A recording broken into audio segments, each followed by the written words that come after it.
मित्रों, जो हनुमान भगवान राम के हृदय में वास करते हैं, उन्हें ही मर्यादा पुरुषोत्तम राम ने एक बार मृत्यु दंड दे दिया था। हो सकता है कि ये जानकर आपको हैरानी हुई हो, लेकिन ये बिल्कुल सत्य है। और इससे भी हैरानी की बात तो ये है कि पवन पुत्र हनुमान भी श्री राम से युद्ध करने को तैयार हो गए थे। ऐसा क्यों हुआ, आइए मिलकर जानते हैं आज की हमारी इस वीडियो में।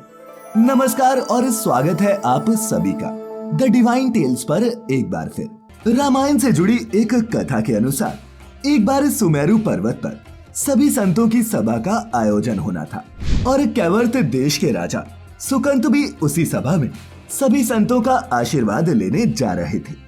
रास्ते में उन्हें देवर्षि नारद मिले। राजा सुकंत ने उन्हें प्रणाम किया और बताया कि वो संतों का आशीर्वाद लेने सुमेरु पर्वत पर जा रहे हैं। इस पर नारद जी ने कहा कि संतों का आशीर्वाद लेना तो ठीक है, लेकिन तुम ऋषि विश्वामित्र का अभिवादन बिल्कुल मत करना। नारद जी की ये बातें सुनकर सुकंत थोड़े हैरान हुए और बोले कि ये तो उचित नहीं होगा। अगर मैंने ऐसा किया तो ऋषि विश्वामित्र क्रोधित हो सकते हैं। इस पर देवर्षि ने कहा कि तुम भूल रहे हो कि विश्वामित्र भी पहले एक राजा ही थे और तुम भी एक राजा ही हो। ऐसे में तुम्हें उन्हें प्रणाम नहीं करना चाहिए। राजा सुकंत भी देवर्षि की इन बातों में आ गए और सभा में जाकर उन्होंने ठीक वैसा ही किया, जिससे ऋषि विश्वामित्र का क्रोध सातवें आसमान पर जा पहुंचा और वो क्रोधित होकर सीधे श्री राम से मिलने चले गए। अपने गुरु को इतना क्रोधित देख भगवान राम ने इसका कारण जानना चाहा। तब गुरु विश्वामित्र ने बताया कि उनका अपमान हुआ है। राम जी ने फिर पूछा कि उनका अपमान किसने किया। फिर विश्वामित्र जी ने कहा कि तुम जानकर करोगे भी क्या। इस पर श्री राम ने कहा कि गुरुजी, आपके चरणों की सौगंध लेकर प्रतिज्ञा लेता हूँ कि जो सिर आपके चरणों में नहीं झुका उसे काट दिया जाएगा और कल सुबह होने से पहले मैं उसका वध कर दूंगा। ये सुनते ही ऋषि विश्वामित्र ने श्री राम को राजा सुकंत का नाम बता दिया। श्री राम की इस सौगंध की जानकारी जैसे ही राजा सुकंत को मिली, वो भयभीत हो गए और भागे भागे नारद मुनि के पास पहुंचे। वो उनसे प्राण बचाने की विनती करने लगे। इस पर नारद जी ने कहा कि अगर श्री राम से आपको जीवन दान चाहिए तो आपको माता अंजनी की शरण में जाना होगा, क्योंकि अगर उन्होंने तुम्हें बचाने का वचन दे दिया तो तुम्हें श्री राम के हाथों मरना नहीं पड़ेगा।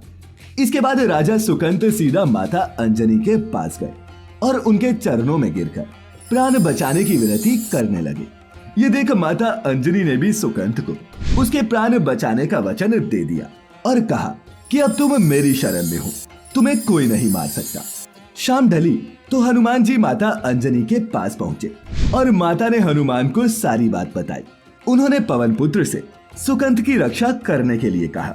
हनुमान जी भी अपनी माता का कहा नहीं टाल सके और उन्होंने श्री राम की सौगंध खाई कि वो राजा सुकंत के जीवन की रक्षा करेंगे।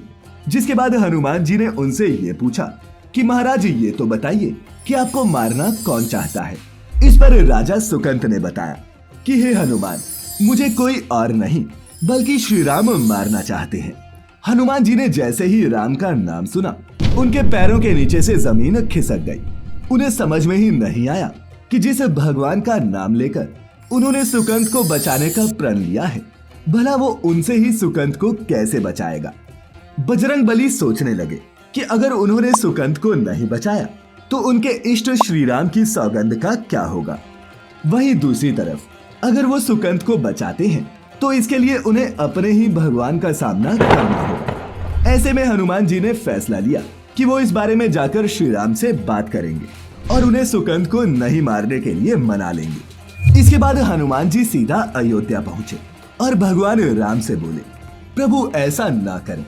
राम जी ने उत्तर दिया कि वो तो अपने गुरु की सौगंध ले चुके हैं, इसीलिए अब पीछे नहीं हट सकते। हनुमान जी ने कहा कि प्रभु, मैंने भी उसके प्राणों की रक्षा के लिए अपने इष्ट देव अर्थात आपकी सौगंध ली है। तब राम जी ने उनसे कहा कि तुम अपनी सौगंध निभाओ और मैं भी अपना वचन निभाऊंगा। ये कहकर श्री राम राजा सुकंत का वध करने के लिए निकल पड़े। वहीं हनुमान जी भी अपनी सौगंध को पूरा करने के लिए राजा सुकंत को लेकर पर्वत पर जा पहुंचे और राम नाम का कीर्तन करने लगे। कुछ देर में भगवान राम सुकंत को ढूंढते ढूंढते उस पर्वत पर पहुंच गए। ये देख हनुमान जी ने राजा सुकंद को राम नाम मंत्र के घेरे में बिठा दिया और जोर जोर से राम नाम का जाप करने लगे। उधर राम जी ने राजा सुकंद को देखा तो बाण चलाना शुरू कर दिया, लेकिन उनका एक भी बाण राम नाम के घेरे को पार नहीं कर पाया।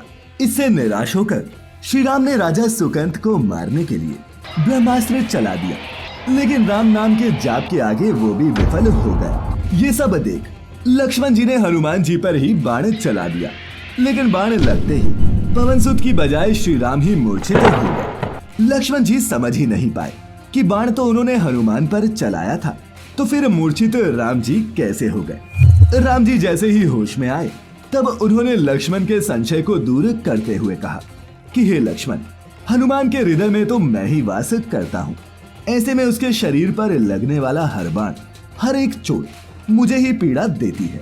इतना कहकर श्री राम हनुमान जी की ओर दौड़े और देखा कि उनके शरीर से भी खून बह रहा है। फिर उन्होंने दर्द से तड़प रहे हनुमान जी का सिर अपनी गोद में रख लिया और प्रेम से उनके सिर पर हाथ फेरने लगे। पवनसुत को जब होश आया तो उन्होंने देखा कि राम जी आंखें बंद करके उनके सिर पर हाथ फेर रहे थे। ऐसे में युक्ति के तहत हनुमान जी ने अपनी जगह राजा सुकंद को कर दिया और जब श्री राम ने आंखें खोली तो उनकी गोद में राजा सुकंद थे। ऐसे में हनुमान जी ने कहा कि हे नाथ, अब तो आपने भी राजा सुकंद के सिर पर हाथ रख दिया है, इसीलिए इन्हें जीवन दान दे। इस पर राम जी बोले कि मैं तो इन्हें क्षमा कर दूंगा, लेकिन गुरु को दिए मेरे वचन का क्या। हनुमान, तुमने मुझे ये कैसे धर्म संकट में डाल दिया है। इसी बीच विश्वामित्र जी भी वहां पहुंचे और उन्होंने श्री राम को राजा सुकंद को जीवन दान देने का आदेश दिया। साथ ही उन्होंने सुकंद से पूछा कि संत का सम्मान न करने की सलाह तुम्हें किसने दी थी।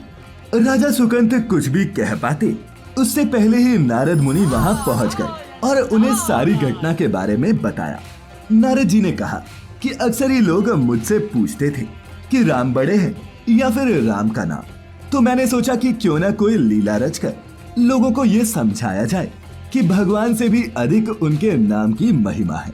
तो मित्रों, इस कथा के माध्यम से हमें ये समझाया गया है कि भगवान राम से भी बड़ा उनका नाम है और उनके नाम का जाप करके ही इस कलयुग में कोई सद्गति को प्राप्त कर सकता है। आज की ये प्रस्तुति आपको कैसी लगी नीचे कमेंट करके जरूर बताएं और अगर अच्छी लगी हो तो इसे ज्यादा से ज्यादा लाइक और शेयर करें। ऐसी सभी धार्मिक और आध्यात्मिक कथाओं के लिए जुड़े रहें द डिवाइन टेल्स परिवार के साथ। तो मित्रों, फिलहाल आज के लिए बस इतना ही। अब इजाजत दें। आपका बहुत बहुत शुक्रिया।